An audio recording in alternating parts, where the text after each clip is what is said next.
Derrière chaque jeune sans emploi, il y a un rêve suspendu, et une famille qui attend. Ah,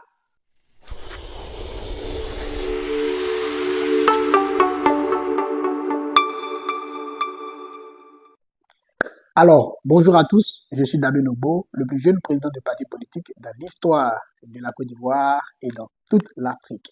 Par ailleurs, anciennement candidat à la candidature à l'élection du président de la République du 25 octobre 2025. Je voudrais aborder avec vous un sujet important, un sujet donc essentiel et bien sûr fondamental pour l'évolution de notre pays, la Côte d'Ivoire.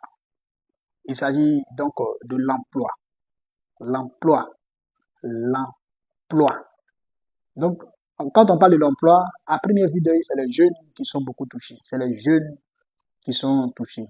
Et je pense que les statistiques qu'on nous a données, on nous a fait savoir qu'il y a 2% voilà, de chômage en Côte d'Ivoire et au niveau des jeunes de 15 à 24 ans, on a environ 3%, voilà, 3,9% de chômage. Mais quand toi-même tu sors, toi qui m'écoutes, quand toi-même tu sors, tu quittes ta maison, tu sors, puis tu iras dans la rue, est-ce que c'est 2% dans du quoi?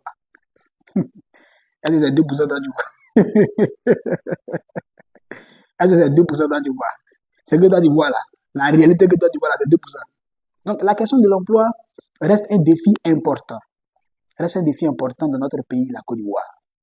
Et je pense que pour réussir, en tout cas de façon quand même globale, ou du moins de façon significative, cette question d'employabilité, il faut véritablement se plonger aussi sur la question d'industrialisation de notre pays, la Côte d'Ivoire.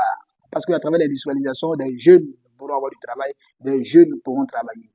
Et donc, l'industrialisation crée beaucoup d'emplois, l'industrialisation sécurise un espace qui y travaille et l'industrialisation permet donc de construire beaucoup d'avenirs dans notre pays, la Côte d'Ivoire.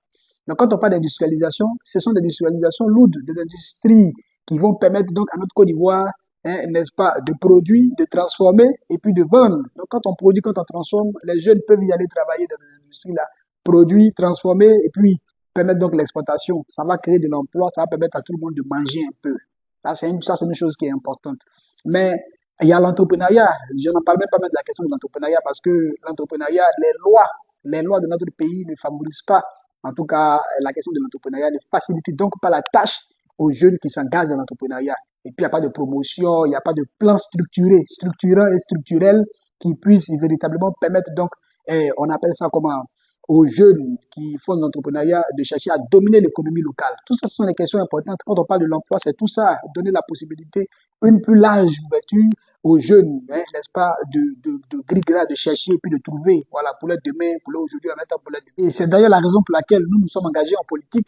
Donc, nous sommes engagés en politique pour relever ce défi de l'employabilité et permettre aux jeunes de pouvoir bénéficier hein, dans leur propre pays de l'emploi, travailler dignement, gagner leur vie dignement et puis en tout cas dans la sécurité pour que véritablement ils puissent aussi construire leur avenir.